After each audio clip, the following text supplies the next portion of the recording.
Hey class, Professor Calderon here. So, we're going to talk about the Great American Western. Giddy up, horsey. See, the tropes that immediately come to mind are strong in this genre. You gotta have a cowboy with a horse, right? There's gotta be bad guys, some sort of threat. There's gonna be a vast landscape. So, what's interesting is the Western is a genre that actually predates film. We were conquering, or how you say it, manifest destination. That drive that America had to go from the East completely to the West was long before film was invented. So this is the only genre that predates film. It was established in literature. There were books about the Wild Wild West. There are photographers, and as well as paintings. So when these movies came out, it was an easy sell. There was already an audience ready to buy into it. So it was a no-brainer, and it pretty much made a healthy financial market for the film industry for a long time. It ties into mythology. You know, you have this vast land, and then the lone gunslinger or gunfighter, the cowboy, who's willing to defend justice and or seek justice. You have the stagecoach that's making this journey across the terrain, and some hero has to emerge. So it taps into the sense of a mythology and builds an American mythology out of American history. Because this is an act. These are, I say, they're not. They're not. They are fictional events based off of a historical truth. There we go. Landscape.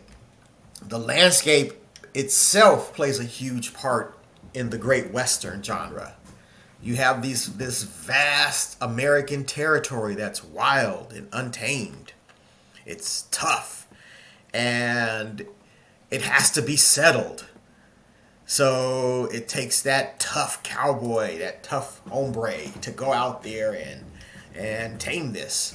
So it has embodied our cultural ideas about the wilderness as something to be tamed. Most of it takes place west of the Mississippi River. Okay,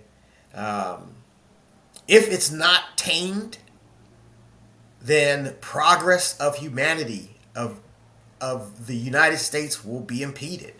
We will be blocked from progress. So we have to tame the West, and this takes someone who's tough. You know, a different type of grit, because that land is unknown and it's harsh, and there are Indians out there, and in the westerns the Indians were portrayed as savages, which is wrong on so many levels.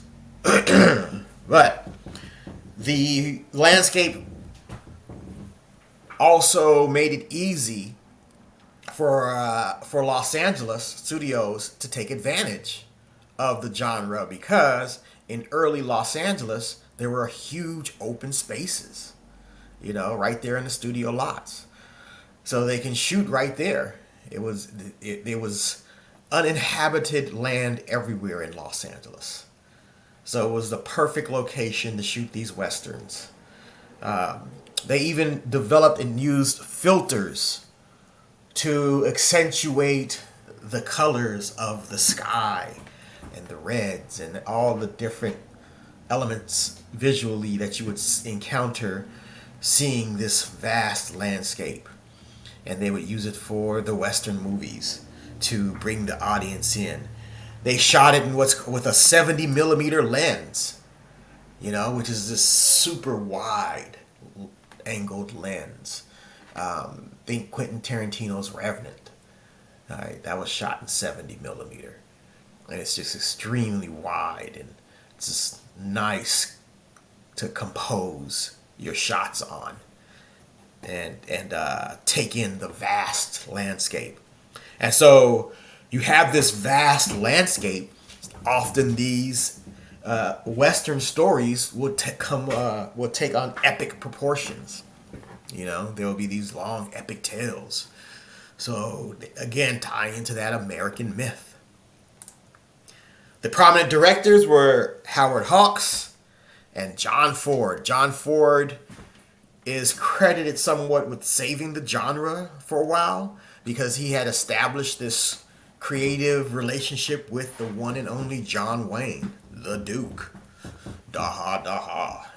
So yeah, and they made a ton of westerns. I remember watching those westerns growing up with my dad. You know, the Duke.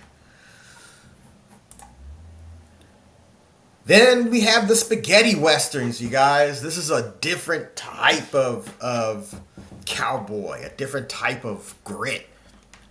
This guy is cold-blooded. And this is with Clint Eastwood's Bounty Hunter. He would actually shoot first. You know, forget waiting for them to shoot at you. Forget that. Get your plan, shoot first. He has this cold-blooded sense of justice now.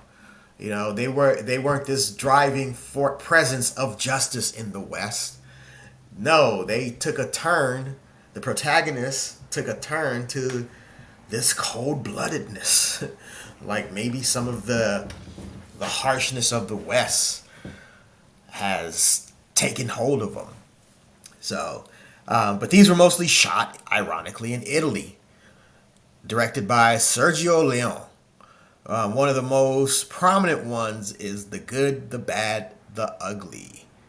The Good, the Bad, and the Ugly is like that classical scene where they go, wow.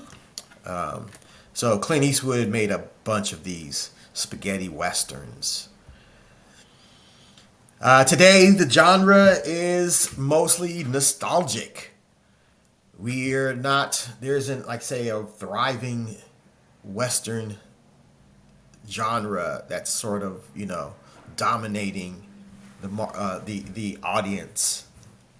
I'm not saying that westerns are not made; they are, but they have more appeal amongst filmmakers who, again, hold on and like the genre for nostalgic reasons.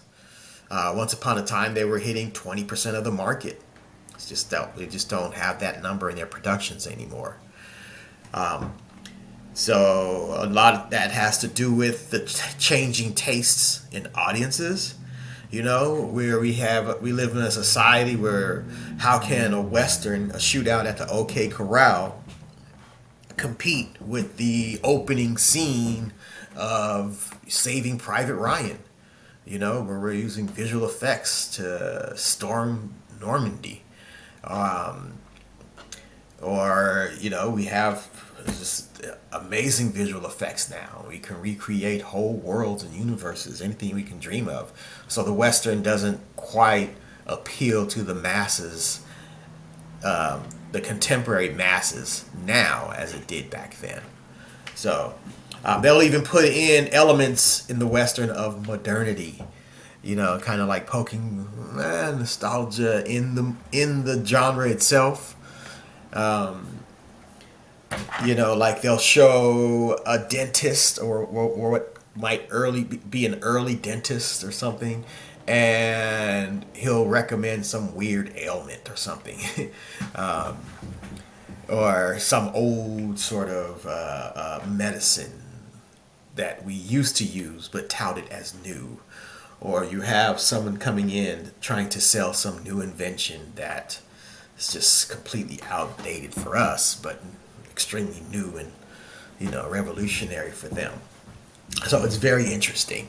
That element seeps into the genre as well. So that's it.